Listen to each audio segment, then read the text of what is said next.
आज भी हम आपके सामने 4 बहुत ही इंटरेस्टिंग स्मॉल कैप स्टॉक्स पेश करने वाले हैं, जो कि हाई ग्रोथ कंपनीज़ है। काफ़ी अलग सा उनका बिज़नेस मॉडल है और ये जो कंपनियाँ हैं from the all time high काफ़ी डिस्काउंट में चल रही है, काफ़ी करेक्शन आ चुका है, यानी कि थोड़ी बहुत मार्जिन ऑफ सेफ्टी भी है, रीज़नेबल वैल्यूएशंस भी है और जनरली इस बिज़नेस में लग रहा है कि अच्छे रिटर्न मिल सकते हैं। Deepan Mehta is joining us now, director at Elixir Equities. Dipan Mehta.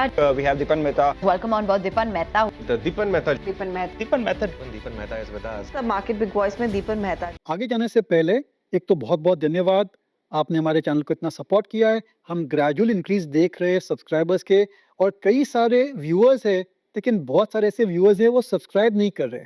क्यों नहीं कर रहे? ये एक फ्री चैनल है, प्लीज़ आप सब्सक्राइब कीजिए हमारे चैनल को ताकि आपको अलर्ट्स मिले when we are posting a new video. तो हमारी पहली कंपनी है जश इंजीनियरिंग लिमिटेड। देखिए, हमने एक माइक्रो वीडियो बनाया था ऑन वाटर मैनेजमेंट और पानी के विषय पे बहुत ही ज़्यादा चर्चा हो रही है ग्लोब में और एल नीनो और वेदर पैटर्न चेंजिंग की वजह से कई सारे क्षेत्रों में all over the world drought हो जाता है, यानी कि पानी की शॉर्टेज हो जाती है या फिर एक्सेस पानी या एक्स्ट्रा फ्लड्स हो जाते हैं। इसलिए वाटर मैनेजमेंट ग्लोबली एक बहुत ही इंपॉर्टेंट इन्वेस्टमेंट थीम है। तो ये जो हमारी कंपनी है जश इंजीनियरिंग, ये quality capital goods engineering company है, जिनका मेन बिजनेस है water control gates and screening equipment. Water control gates जो है they are required to control the water, यानी कि हाइड्रो इलेक्ट्रिक प्रोजेक्ट हो सकता है, डीसैलिनाइजेशन प्रोजेक्ट हो सकता है या फिर एफ्लुएंट ट्रीटमेंट भी होता है, वाटर ट्रीटमेंट भी होता है। वहाँ पर water gates are important to control the flow of water. Screening equipment also is important ताकि जो भी इम्प्योरिटीज़ है वो एक हिसाब से निकल जाती है। तो ये जो 2 उनके बहुत ही इंटरेस्टिंग प्रोडक्ट्स है, यहाँ पर काफ़ी अच्छी डिमांड होनी चाहिए because of increase investment in water management. हमें ख़ास बात क्या लगी इस कंपनी की? ख़ास बात हमें ये लगी कि this company makes customized equipment और 55% इज़ फ्रॉम एक्सपोर्ट्स। कंपनी की करीब 45% revenues come from India as well. देखिए, अगर अगर कोई इंजीनियरिंग कंपनी है, ऐसे टेक्नोलॉजी प्रोडक्ट बनाती है और वो भी एक्सपोर्ट करती है, तो कुछ ना कुछ ख़ास बात रहेगी इसके अंदर। इसीलिए हमारी नज़र पड़ी ऑन जश इंजीनियरिंग। तो मेरे ख्याल से इस कंपनी के प्रॉस्पेक्ट अच्छे रहने चाहिए। ये कंपनी की ऑर्डर बुक पोज़ीशन काफ़ी अच्छी है एट 899 करोड़, जहाँ पर 627 करोड़ ज़्यादातर एक्सपोर्ट ऑर्डर्स है, क्योंकि वो लॉन्ग जेस्टेशन ऑर्डर्स है। तो अच्छी अर्निंग विजिबिलिटी भी है। मैनेजमेंट का जो आउटलुक है वो भी बहुत ही पॉजिटिव है। उनका कहना है कि एफवाई 27 में they will do 875 crore revenues which is a increase of 18%। उनकी नेट प्रॉफिट मार्जिन्स भी इंप्रूव होनी चाहिए फ्रॉम अराउंड 10-11% टू 12-13%। अगर ये हो जाता है तो they will be able to generate net profit of about 100 crore or so, which is a 30% increase. Management की कमेंट्स बहुत ही पॉजिटिव है और बहुत ही कॉन्फिडेंट है management about the long term prospects of this company. जो कंपनी, जैसे मैंने कहा, एक स्मॉल कैप स्टॉक है। इसकी मार्केट कैप करीब 2800 करोड़ के आसपास है। The current price of 445, all time high से 36% डाउन है। ऑल टाइम हाई था 647, ऑल टाइम लो था 321। वैल्यूएशन रीजनेबल है 36.9 टाइम, क्योंकि एक क्वालिटी कंपनी है और इसके जो रिटर्न ऑन कैपिटल एम्प्लॉयड है 18% भी है। एक्सपोर्ट ओरिएंटेड बिजनेस है और एक्सपोर्ट्स करती है, तो ज़रूर से रुपी डिप्रिसिएशन की वजह से इनकी कंपैरेटिव पोजीशन ज़रूर से इम्प्रूव होगी। तो ये भी एक फैक्टर बन सकता है for better growth rates. ROC जैसे मैंने कहा 17.7%, रिटर्न ऑन इक्विटी 16%। अगर हम मार्च क्वार्टर के प्रॉफिट्स एनालाइज करेंगे तो इसकी भी मल्टीपल केवल 12.4 टाइम्स है, जो कि बहुत ही रीजनेबल है, सस्ती है मेरे हिसाब से। मार्च 26 एफवाई 26 के रेवेन्यूज थे 736 crore, net profit 76 crore. Revenues कम थे, only 3% growth in the quarterly revenues, लेकिन net profits went up by 57%, यानी कि there was a sharp increase in the operating profit margins. Company की 3 साल की सेल्स ग्रोथ वाज 22.4% और 3 साल की प्रॉफिट ग्रोथ वाज 13.8%। देखिए, एक बड़ा रिस्क फैक्टर इसमें ये रहता है कि ये प्रोजेक्ट टाइप कंपनी है, कैपिटल कंपनी, इसमें यहाँ पर इन क्वार्टर में वॉलेटिलिटी आ सकती है इन दी अर्निंग्स। अच्छा क्वार्टर आ सकता है, खराब क्वार्टर आ सकता है, लेकिन अगर हम लॉन्ग पीरियड में देखेंगे, अगर हम लॉन्ग टर्म इन्वेस्टर हैं और इसके लॉन्ग टर्म ग्रोथ रेट्स देखेंगे, तो मेरे ख्याल से ईजिली ऐसी company can generate anywhere from 15 to 20% growth over the long period of time. और जैसे जैसे बड़े बड़े ऑर्डर्स आते हैं, उनकी टेक्नोलॉजिकल प्रोग्रेस होती है, तो I am sure it can enter into new products as well. सबसे बढ़िया बात यह है कि एक्सपोर्ट ओरिएंटेड बिजनेस है और जैसे मैंने कहा है कई बार इस चैनल पर, we are looking at good export businesses because rupee depreciation has change the dynamics for exporters. हमारी अगली कंपनी भी काफ़ी इंटरेस्टिंग है, इसका भी एक्सपोर्ट ओरिएंटेड बिजनेस है। और ये जो कंपनी है इसका नाम है यूनी पार्ट्स इंडिया लिमिटेड और ये ऑटो पार्ट्स बनाती है for construction equipment and agriculture equipment, यानी कि construction equipment which goes into road and constructing of data centres, construction of all urban infrastructure, जितने भी कंस्ट्रक्शन इक्विपमेंट बनती है वो वहाँ पर पार्ट्स बनाती है। कौन से पार्ट्स बनाती है? 3 point linkage, and precision machine part. उसके अलावा they also make parts for agriculture, यानी कि ट्रैक्टर्स हो या फिर बड़े-बड़े एग्रीकल्चर प्रोसेसिंग प्रोडक्ट्स हो, उनके लिए भी ये पार्ट्स बनाती है, इंजीनियरिंग पार्ट्स बनाती है। और सबसे बढ़िया बात ये है, नॉर्थ अमेरिका यानी कि यूएस और कनाडा से 53% रेवेन्यूज आते हैं, यूरोप से 25%। केवल यूएस के डोमेस्टिक मार्केट से 14% आते हैं। जापान यानी कि जो कि सबसे मुश्किल मार्केट है, वहां से 5% के उनके रेवेन्यूज आते हैं। ज्यादातर रेवेन्यूज ग्लोबल मार्केट्स में आते हैं। और अगर global engineering parts company success हो जाती है, डेफिनेटली उनको रिपीट ऑर्डर्स मिल सकते हैं, और रिपीट डिप्रेशन की वजह से इनके रियलाइजेशन, इनकी कंपेटिटिव पोजीशन भी जरूर से इंप्रूव हो सकती है। इसलिए ये जो दो उनके फोकस एरियाज है, which is construction equipment and agriculture equipment, वहां पर डिमांड अच्छी रहनी चाहिए। मेरे ख्याल से यूनिपार्ट्स के प्रोस्पेक्ट्स इस हिसाब से बढ़िया रहने चाहिए। और ये जो कंपनी है वो भी क्वालिटी प्लेयर है, क्योंकि अगर आप इंजीनियरिंग पार्ट्स एक्सपोर्ट करते हो तो आपकी quality has to be up to date. Management का आउटलुक बहुत ही पॉजिटिव है। पिछले 12 महीने में उन्होंने 225 करोड़ का फ्रेश बिजनेस किया है, जो कि 12% ऊपर है। और उनका मानना है कि FY27 यानी कि करंट ईयर में उनकी जो ग्रोथ रेट्स थी विल बी अराउंड 20-21%। दोस्तों, जैसे मैंने कहा, एज ए इन्वेस्टर अगर हमें कोई कंपनी मिलती है जिसमें जिसमें 20% से ज्यादा रेवेन्यू ग्रोथ आती है, तो डेफिनेटली इसको कंसिडर करनी चाहिए। क्योंकि अगर 20% कंटिन्यूसली रेवेन्यू ग्रोथ आती है 2-3 साल के लिए, तो बहुत ही बढ़िया रिटर्न आ सकते हैं। इकोनॉमी और स्केल की वजह से मार्जिन भी इंप्रूव हो सकते हैं। इसलिए ऐसी करने पर हमें खास ध्यान रखना चाहिए। ये रिकमेंडेशन ये केवल मेरी एक स्टॉक आइडिया है, थोड़ा मेरा एडवाइस है आपके लिए। ये भी एक स्मॉल कैप कंपनी है, करीब 3000 करोड़ की इसकी मार्केट कैप है। At the current price of 662, it is more or less trading at its all time high of 671। Valuations attractive है 18.6 टाइम्स, क्योंकि अगर ग्रोथ रेट 20% ज्यादा है तो पी मल्टीपल 20 से भी कम है, यानी कि it is available the price earning growth of less than 1, जो कि काफी अट्रैक्टिव है। कंपनी के return ratios, return on capital बहुत ही बढ़िया है, 21.6%, रिटर्न इक्विटी 18.3%। अगर मार्च क्वार्टर के आंकड़े एनुअलाइज करते हैं तो P multiple is even more attractive at 14.6 times. Company के सेल्स करीब 1170 करोड़ के आसपास थे, profit after tax 161 crore. March quarter के नतीजे बहुत ही बढ़िया आए थे, सेल्स और अप 34%, नेट प्रॉफिट अप 124%। लेकिन पिछला ट्रैक रिकॉर्ड 3 साल का थोड़ा सा स्टैग्नेंट है, थोड़ा खराब भी है।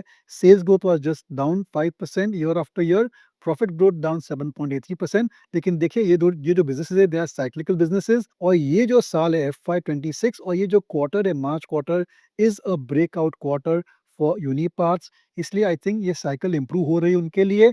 ऑपरेटिंग प्रॉफिट भी शानदार है, 21.1%। और दोस्तों, अगर यूएस और इंडिया का ट्रेड एग्रीमेंट हो जाता है और कस्टम ड्यूटी कम हो जाती है, तो डेफिनेटली यूनिपार्ट्स जैसी एक्सपोर्टर को बहुत ही फायदा होगा।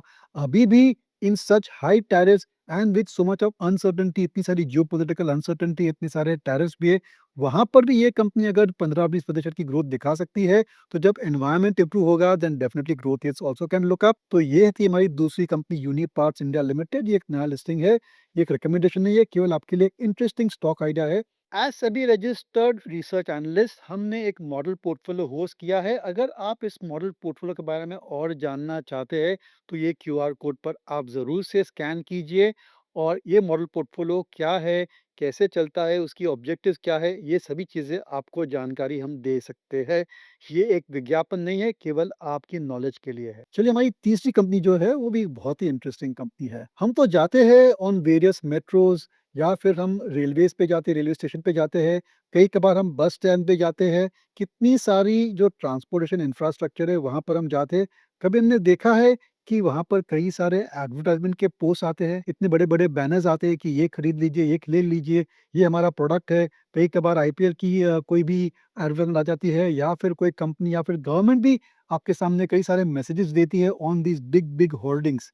तो ये जो बड़े बड़े एडवर्टाइजिंग के होर्डिंग रहते हैं, ये जो कंपनी है, it is involved in taking these advertising hoardings on a lump sum basis from the infrastructure provider, यानी कि मेट्रो के पास जाएगी, या फिर म्यूनिसिपैलिटी के पास जाएगी, या जिसके भी पास इन एडवर्टाइजिंग बैनर्स के जो राइट्स है उनके पास से ये राइट्स लेती है। And then they are constructing these large large banners, large large hoardings, and giving them on rent.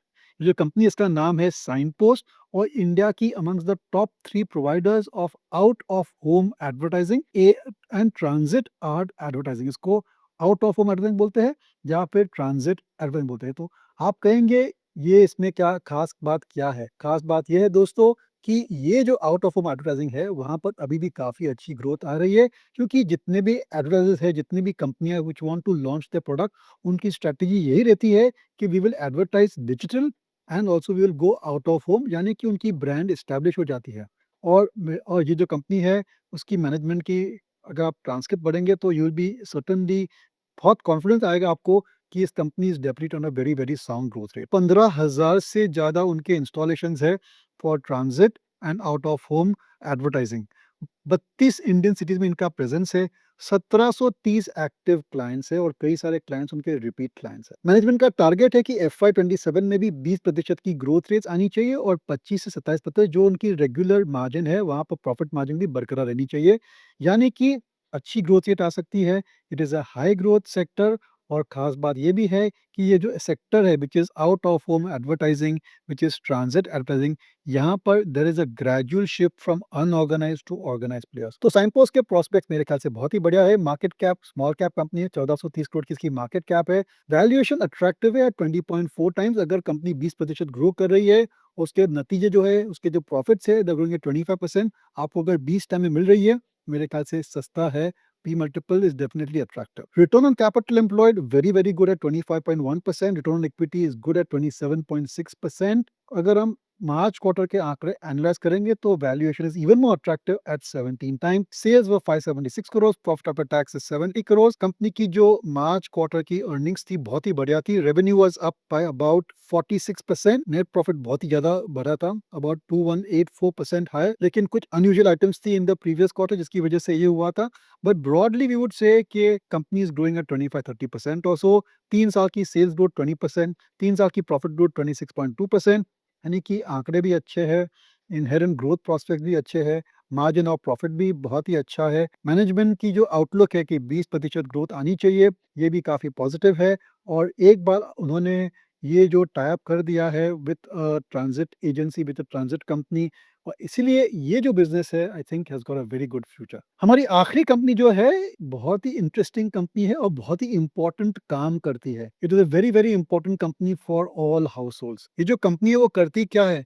They are picking up the municipality waste. आपने तो जो भी अपना घर का कचरा है आपने डाल दिया एक बिन में, आपकी सोसाइटी में आपने एक प्लास्टिक बैग में डाल दिया, फिर वो सोसाइटी नीचे रख देती है। लेकिन कल के बाद देखा है उनके बड़े बड़े गार्बेज ट्रक्स आते हैं ग्रीन कलर के, क्या करते हैं वो जो है गार्बेज वो पिकअप करते हैं और फिर जहाँ पर उनको डंप करना है, म्यूनिसिपैलिटी के डंप भी आगे भी बड़े बड़े लैंडफिल्स है, वहाँ पर जाते ये गो एक कंपनी है वेस्ट हैंडलिंग। ये ऐसा ही बिजनेस करती है, उनके पास गार्बेज ट्रक से पूरा नेटवर्क है for collecting solid municipality waste and transporting it to the landfill. इसके अलावा ये जो कंपनी है it has gone in for forward integration. ये रीसाइक्लिंग ऑफ मटेरियल्स भी करती है, प्लास्टिक हो, मेटल हो या जो भी मटेरियल है उसको रिसाइकिल भी करती है। और हाल ही में उन्होंने एक पावर प्लांट डाला है जहाँ से म्यूनिसिपल वेस्ट लेकर they are going to generate power plant और take municipal waste and also make fertilizer. यानी कि जो उनका बेसिक जो बिजनेस है वो तो चल रहा है, but they are going to many many different lines. आज की तारीख में करीब करीब 50% रेवेन्यू इनका ये जो वेस्ट कलेक्शन वेस्ट मैनेजमेंट वहां से आता है। 26% revenue is coming from recycling, और ये जो revenues are coming from recycling, power generation, compost यानी कि फर्टिलाइजर, मैंने फर्टिलाइजर जो बनाती है, that ratio is definitely going to go up year after year. Company की ऑर्डर बुक पोजीशन में शॉक हो गया था सुनने में। Order book position is 18,000 crore और रेवेन्यूज क्या है? रेवेन्यूज है केवल 1000 करोड़ के। 1053 करोड़ के रेवेन्यूज है, 18,000 करोड़ की इसकी ऑर्डर बुक पोजीशन है। और मैनेजमेंट का कहना है कि 15-20% का रेवेन्यू तो ऑलमोस्ट हो ही जाएगा because of this very very strong order book. ये जो ऑर्डर बुक है वहां पर आई वुड से 30-40% 4-5 साल में होने वाला है, बाकी का लॉन्ग टर्म कॉन्ट्रैक्ट है जो उन्होंने यहाँ पर उनके ऑर्डर बुक में उन्होंने ऐड किया है। ये जो कंपनी है इसकी मार्केट प्राइस है, ये भी एक स्मॉल कैप कंपनी है, इसकी मार्केट कैप करीब 1257 करोड़ है at the current price of 443। इसका पी मल्टीपल केवल 16 टाइम है। बहुत ही अट्रैक्टिव वैल्यूएशन है for a company where the revenues are steady. Company all time high price था 693 and it is trading presently at 453. Return on capital employed थोड़ा subdued है at 11%, 11.2% and 10.8% for ROE. लेकिन फिर भी I think अगर quarterly valuation देखेंगे that is very attractive at 9.66 times. Company के sales थे 1053 crore and profit after tax was 75 crore. Last quarter बहुत ही बढ़िया था, sales were up 17.8%, profit was up by 48.9%. लेकिन पिछले last quarter यानी कि March 25 quarter में कुछ extraordinary items थे, cost थे, जिसकी वजह से ये थोड़ा exaggerate दिखा रहा है. फिर भी I would say 78% growth is possible for this company. 3 साल की growth rate और profit was very subdued at 7.23% sales growth and 3.13% for profit growth. लेकिन जिस हिसाब से नए orders आए हैं, जिस हिसाब से company is moving up the value chain for generating power, for generating compost and for doing recycling, तो मेरे ख्याल से उनकी ऑपरेटिंग प्रॉफिट मार्जिन और रेवेन्यूज दोनों अच्छी तरीके से इंप्रूव होने चाहिए. इसलिए ये जो उसका पास ट्रैक रिकॉर्ड है पिछले 3 साल का, उस पे इतना नहीं जाना चाहिए. वैसे भी वैल्यूएशन काफ़ी अट्रैक्टिव है. तो ये थी हमारी चौथी company Antony waste handling cell limited. ज़रूर से आप इसको स्टडी कीजिए, बहुत ही इंटरेस्टिंग बिजनेस है. देखिए ये जो चारों कंपनियां हैं they are not recommendations, they are just stock ideas for you. आपको इसमें डीप जाना है, आपको इसको बराबर तरीके से स्टडी करना है और अगर आपको ठीक लगे तो definitely you can look at investing in these companies. अंत में जाने से पहले हमारे चैनल को सपोर्ट करने के लिए बहुत बहुत धन्यवाद और प्लीज़ हमारे वीडियोस को लाइक कीजिए, कमेंट्स भेजिए ताकि हम भी सुधर सके, हम नए-नए आइडियाज़ आपके सामने पेश कर सके. आपके पास भी अगर कोई स्टॉक आइडिया है तो write to us in comments and certainly we can research it for you. Thank you. This podcast is produced by Elixir Equities Private Limited, a SEBI registered research analyst. Registration number INA 0000047887. The information provided in this podcast is for educational and informational purposes only and should not be considered as investment advice. Investment in securities market are subject to market risk. We strongly advise all investors to read all related documents carefully before investing.